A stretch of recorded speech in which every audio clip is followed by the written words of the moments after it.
All right, we're going to get started here with the next part of the program. So I'm going to talk about a little bit of paleolimnological work that we initiated a few years ago, and it's just really coming to fruition. This is part of the dissertation of Mackenzie Brahman, who is starting assistant professor at University of Kentucky. So I'm going to present some of her work, but it involves Chris Schultz and also Melissa Chipman. And so what this is to try to look at sort of the historical changes in both the nutrient and a little bit on trace metal chemistry in lakes. It's really part of a study that we looked across two lakes, Oneida Lake and Skaneate Lake. I'm not going to talk about the Oneida Lake work, just focusing on Skaneate. We just submitted the paper in responding to some comments. So if anybody's interested in this, let us know and we can give you a copy. So the focus is on Skaneate Lake.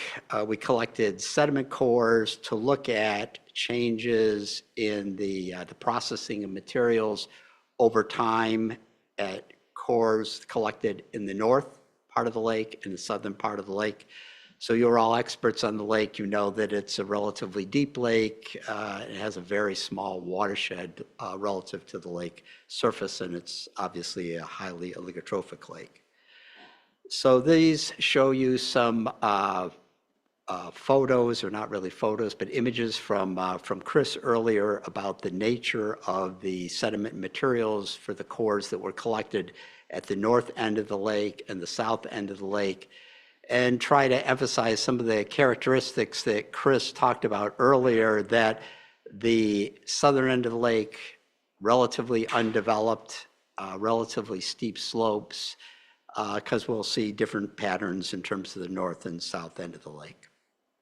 Also a little bit about the drainage basins coming in. So particularly in the south end of the lake, there's some large tributaries, Grout Brook and Bear Swamp, and the north end of the lake impacted by Harold Brook and Shotwell Brook. Okay, so as I mentioned, this was done in 2022. We collected 4 cores, 2 in the north, 2 in the south. They were sectioned at half centimeter intervals, dated using lead-210 and cesium, so we can assign dates through the depth of the cores, and then analyze these for a whole host of analytes, carbon, stable isotopes of carbon, nitrogen, major analytes, phosphorus, calcium, and I'm going to show you some of those. This is the dating work that was done by Melissa Chipman, who's unfortunately left SU. She's now down at William and Mary. So this is the northern core and the southern core.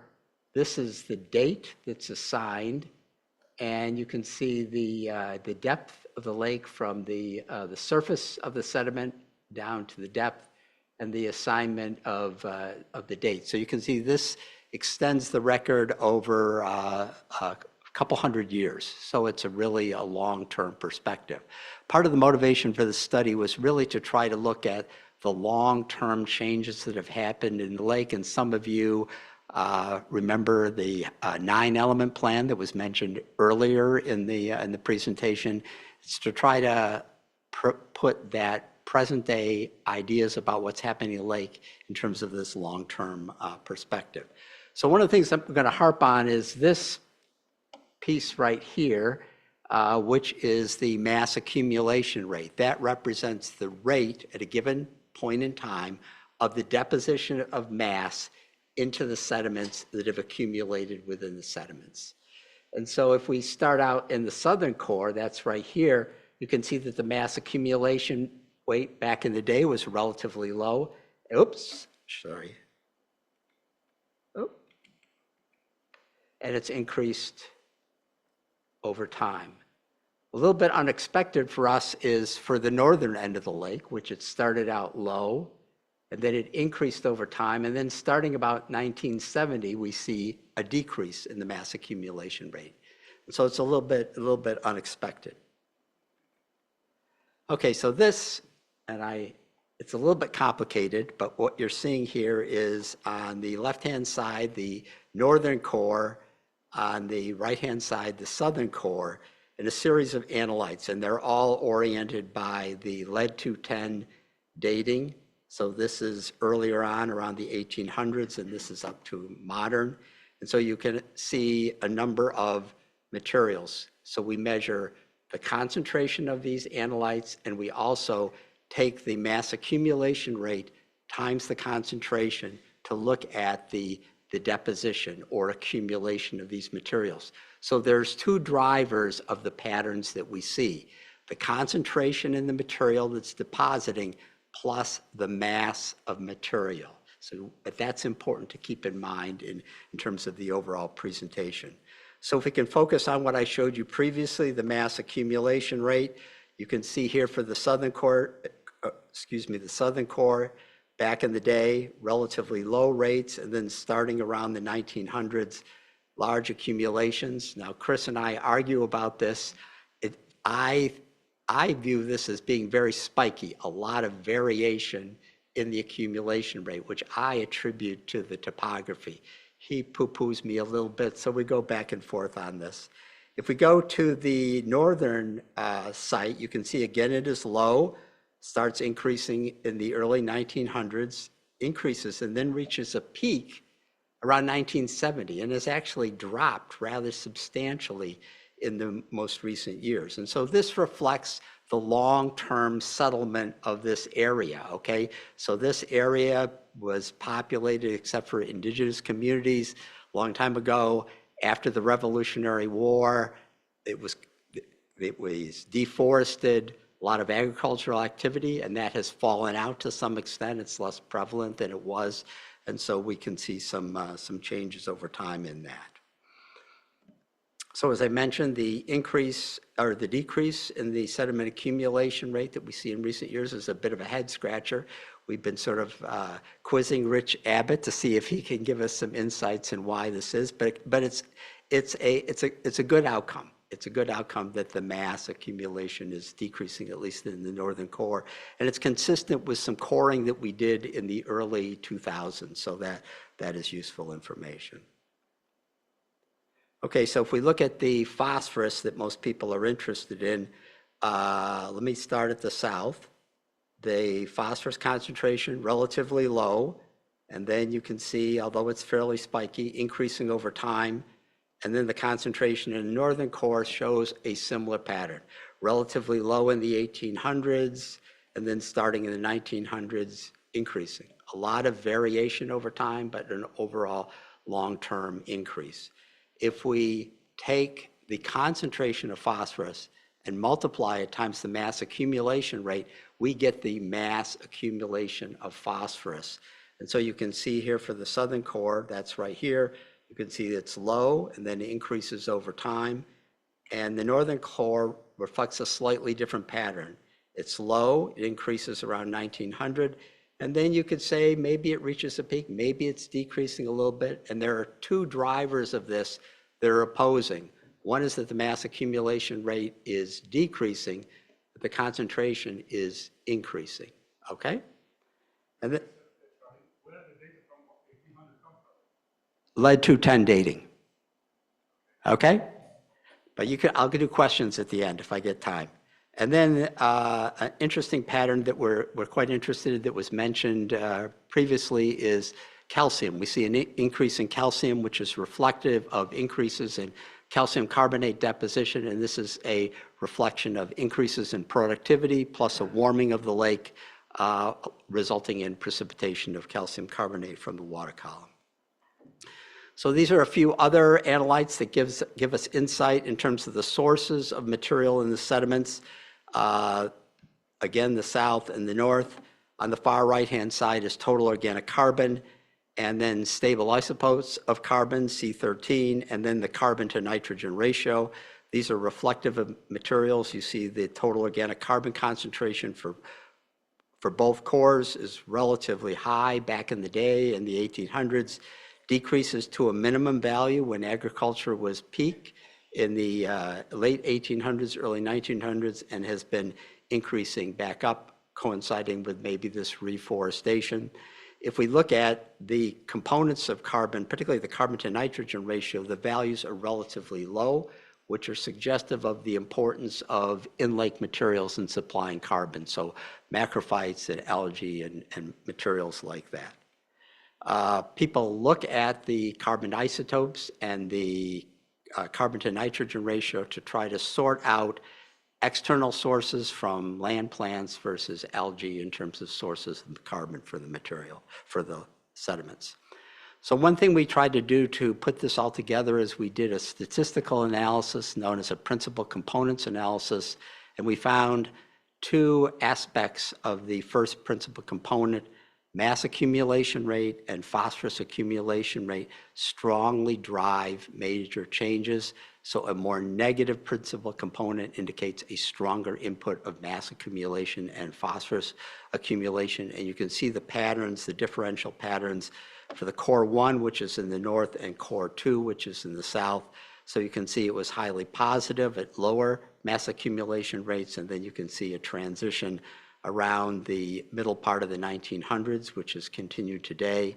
The northern core, slightly different pattern. For most of the record, showed a similar pattern. And then around 1970, it's switched a little bit, suggesting some recovery driven by decreases in the mass accumulation rate. So a little bit conclusions on this first part dealing with nutrients. We see increases in mass accumulation rate from the most early part of the records, which are consistent with settlement and agriculture. The patterns of organic carbon and carbon to nitrogen ratios suggest that the source of the carbon to the system is largely from internal biological activity, macrophytes and algae. And then we see these changes in the northern core, that we see a decrease in mass accumulation rate that's occurring, which is interesting, and we're not sure. It's presumably due to actions to reduce the sediment loading to the northern part of the lake, some of the activities by the city of Syracuse and others, the county, to try to reduce that mass loading. So we see that there is this long-term increase in phosphorus concentrations, rather large increases, and it's due to two factors. One, increases in the phosphorus content of the sedimenting materials, and two, an increase in the mass of that sedimenting material. So both go and increase the phosphorus loading to the sediments of the lake. So the other thing I want to talk about, if I have a second or two, is something that some of you know that I'm particularly interested in, that's trace metals. So in addition to nutrients on these cores, we measured a number of trace metals, and I just want to focus on two elements of interest. One, maybe nobody except for me is interested in that, and that's mercury. And the second is copper, and copper's been of interest because of copper sulfate treatment and suggestions that we might do copper sulfate treatments as a control on harmful algal blooms. So these are a series of cores like I showed you before for phosphorus, but what I have here, again for the south and the north, is I've got the mass accumulation rate on the left-hand side, and then the concentration of mercury, the concentration on copper, and then the mass flux of mercury and the mass flux of copper. So what we see here is we see that in the recent sediments, we see increases in the concentration and the mass flux of both copper and mercury. Mercury is largely associated with atmospheric deposition. Mercury is an air pollutant from coal combustion, mining activities, and things like that. And so it's an important contaminant for these systems.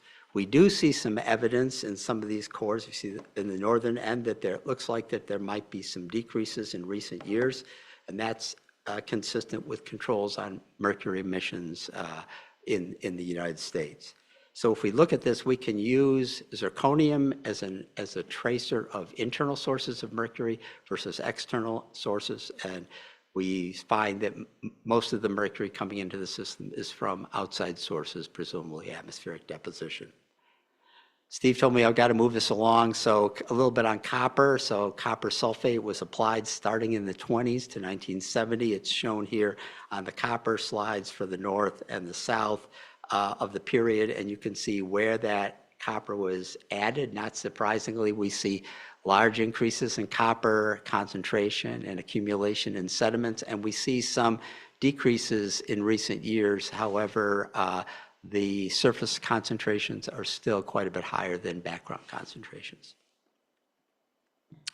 Okay, so just a couple of quick conclusions on trace metals. We see increases over the record of several hundred years of increases in mercury, consistent with atmospheric mercury deposition, and some evidence of diminishing values in recent years, which are consistent with reductions in emissions. And then we see some increases in copper, which are consistent with the application of copper sulfate, and again, some decreases in recent years. So if I've got time, I'll take a question or two. Thank you for your attention.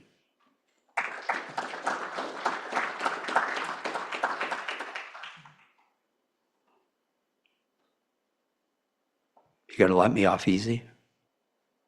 Yeah. A little bit about the data history, historical data. It's very amazing that you got data from 1800.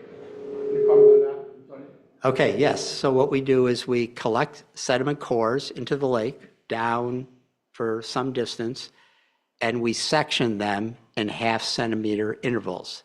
And then we date those for lead-210, and with the decay for lead, at the decay rate, we can date the individual according to values going back maybe 250 years, something like that, relatively accurately. So it's for semi-near term over the last couple centuries. And so then we can apply for each of those half-centimeter intervals, we can designate a lead-210 date. And then we measure the chemical constituents, and we know the mass accumulation rate, and then we can determine the deposition rate. Yeah.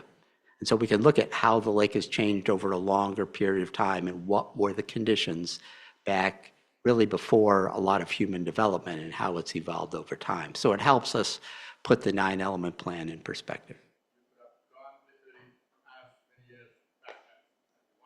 No, because the lead-210 dating is limited by the decay rate. And so really, I mean, Chris is the expert. What would you say, 200, 250 years, something like that? Yeah. So that's really pressing it, yeah. Okay. One quick question. Do I have time, Steve? It's a quick one. Yeah. Thanks for your presentation, Charlie. I'm curious, do you have any theories about the differences in observations between the north and south cores in recent years? Yeah, that's a good question. So I think it's the northern end of the lake is much greater developed, a lot of ag activity, where the southern part largely forested, also very steep slopes, so characteristics of probably episodic events. So there's a variety of factors happening. There's land use change, there's also climate change, which is influencing the hydrologic regime. So I think that those are big drivers between the differences between the north and south end. I mean, a key question is what's driving the decrease in mass accumulation rate. That's really great news in terms of the phosphorus loading. So if we could really understand what the primary driver of that is, that we could try to do more of that and try to limit the mass accumulation rate. So thank you very much.